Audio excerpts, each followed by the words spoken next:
folks, CR here, and I'll be responding to a comment from a previous video. Yes, I do read comments, and occasionally I will do responses to the comments. Alright, so the comment I'm responding to was on a video of mature conversation on gun control. And while there are one or two legitimate points, or semi-legitimate points this guy brings up, as a whole, the fact of the matter is that you're wrong on this, man. We'll start with the whole belligerence. Yes, you do have some Second Amendment supporters that get belligerent on this topic, and I think there's good reason for it being. Obviously, I mean, you're talking, when you're talking gun control, you're talking about doing things that criminalize an activity that they partake in. You know, they're more likely to partake in than the gun controllers and whatnot, of course. So yes, you're going to have a little bit of that with combination with the fact that you have many people on the gun control side that refuse to learn what they're talking about. Obviously, you have some 2A supporters, not many, that are not quite so informed. However, the majority of that is on the gun control side. The links to those videos I had on that previous video, I've had to deal with that through my over 20 years being in this debate. Other gun rights supporters have had to deal with that level of ignorance. That level of ignorance is common on your side of the aisle. Let's not pretend that that does not exist. On belligerence, by the way, yes, you're people on your side of the aisle, there are a lot of them that get really belligerent. The difference is that they want to control other people. Great example of your side of the aisle getting incredibly belligerent. Well, you remember that CNN town hall after Parkland? They had to actually have security escort people like Dana Loesch out, because that was turning into a lynch mob. When Jake Tapper himself even acknowledges, yeah, that it's turning into a lynch mob, you know, I think it's pretty well clear that they were turning into a lynch mob. Speaking on CNN, you remember that report they did where they had the retired general come in and demonstrate the AR-15? You know, it's the popular full semi-auto clip. Come on, you said you're very well informed on this issue, man. Does that sound like it's something that's looking to inform people? Or does it look like it's something that's out there that's targeted, that's meant to obfuscate the difference between semi-automatic and full automatic?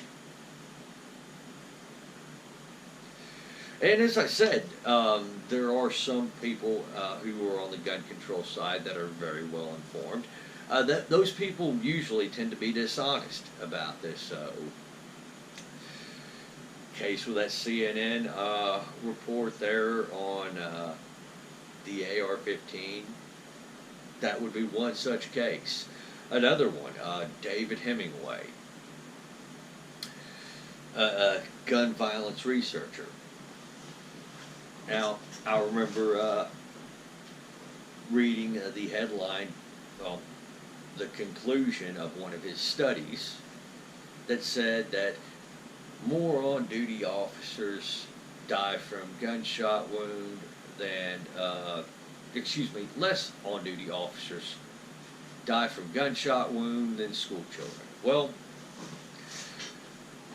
I suppose that's true, but it seems like David Hemingway wasn't quick to say that there are far fewer officers in general, law enforcement officers in general in this country, than there are school children.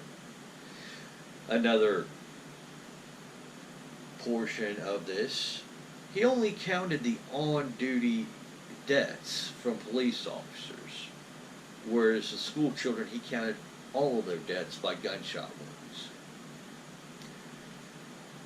Don't you think this is misleading? The idea behind this was to put out something to say, hey, our children are more in danger of getting shot than a police officer is. This is totally misleading, and you know it, if you're going to be honest about this issue. And it seems like there's more of that coming from your side of the aisle than there is from my side of the aisle. Another such example was the Kellerman study, you know, the one that said, well, you're 43 times more likely to get shot or shoot a friend or a family member than you are to shoot an intruder. Yeah, that one. When that study was released for peer review, it got torn to shreds.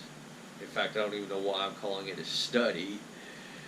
It's more of a hatchet job, but I digress. The person was out there to create a false impression. In fact, the guy would not release the actual study for peer review up until the CDC threatened to revoke his funding. Yeah. And then after that happened, the fireworks happened, so to speak. That study got ripped to pieces. So yeah, there's that lot of informed people in this discussion that are in favor of more strict gun control laws. However, these very same people are dishonest and attempt to mislead people. You know, in fact, another example while we're on the topic of research. The CDC is actually not prohibited from researching gun violence, as a lot of people on your side of the aisle like to claim. What they're prohibited from doing is funding stuff like what David Kellerman pulled, or excuse me, Arthur Kellerman pulled. You want to talk about double standards in this one? Well, let's talk about Dwayne Ferguson. He was a vocal supporter of the NY SAFE Act. One of the provisions of the NY SAFE Act, well, it took the penalties from carrying a firearm onto a school property and made them 3 years in prison. Basically increased the amount of time they could put you in prison for it. Well, he got caught with a gun on school grounds. Instead of actually taking his medicine and doing the full 3 years, like you would think that one person who would be honest would do, he instead said, "No, Your Honor, I forgot I had the damn gun on me." And of course the judge only gave him community service. I mean, I would think if he believed what he said, and believed what he advocated for, I would think that he would say, "You know what, Your Honor, you're right. I did carry that gun on school ground.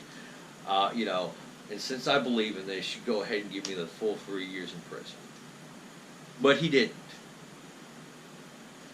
Another example of people in favor of gun control laws breaking the current laws in the book.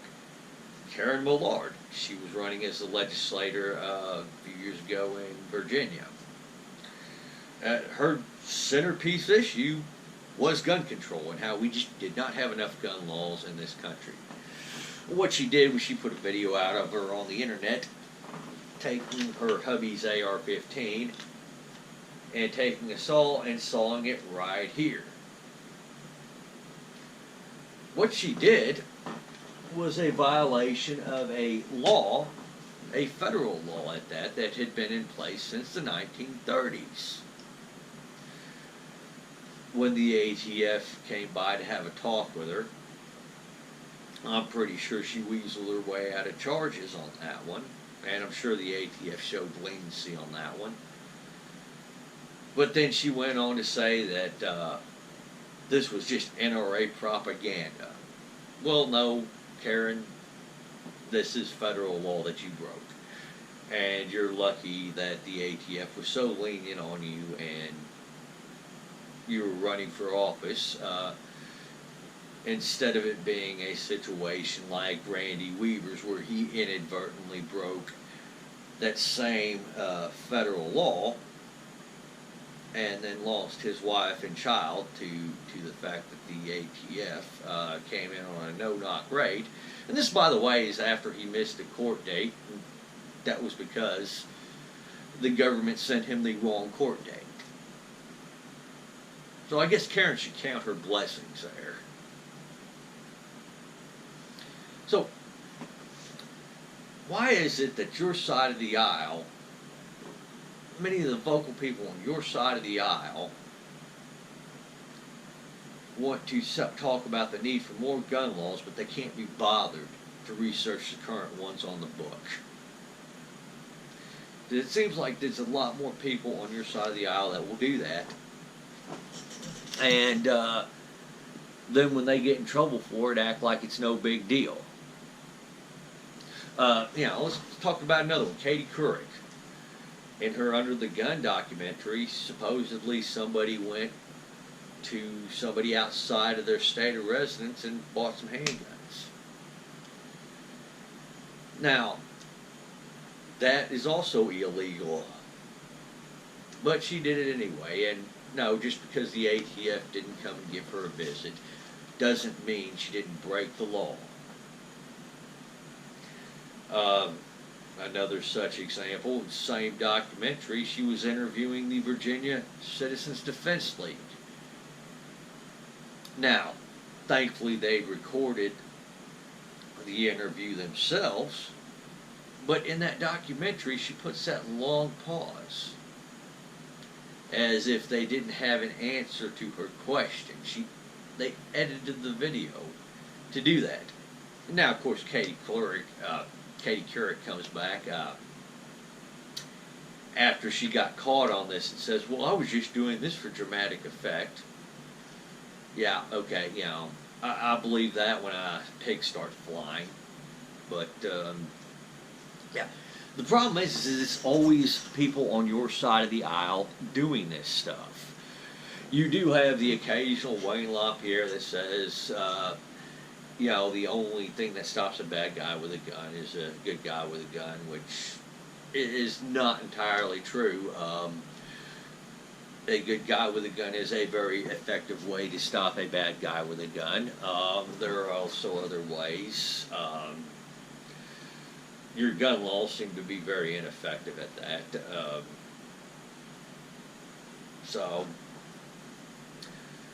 But yes, Wayne LaPierre was not exactly being fully truthful with that statement. He's the minority in this debate. It seems to be the majority of the stuff like that is coming from your side of the aisle. And I can go through incident after incident, quote after quote, where people on your side of the aisle are actually making these ridiculous claims. You look at Kevin De Leon, and his little ghost gun spill there. People had a really good time with that, by the way, just mocking him on that. You have people like, what was her name? That McCarthy one, who wanted to reinstate the quote assault weapons ban. She was asked what a barrel shroud was, and her response was that shoulder thing that goes up. There was one gun controller who sat there and claimed that the .50 caliber rifle had heat-seeking bullets. I mean, there's been myth after myth, lie after lie, fallacy after fallacy coming out of the gun control side of the aisle, man.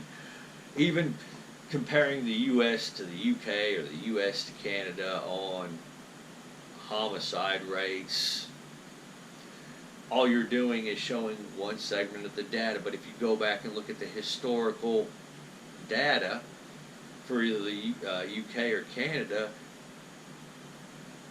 you can't honestly say that gun control reduced their homicide rates, because it didn't.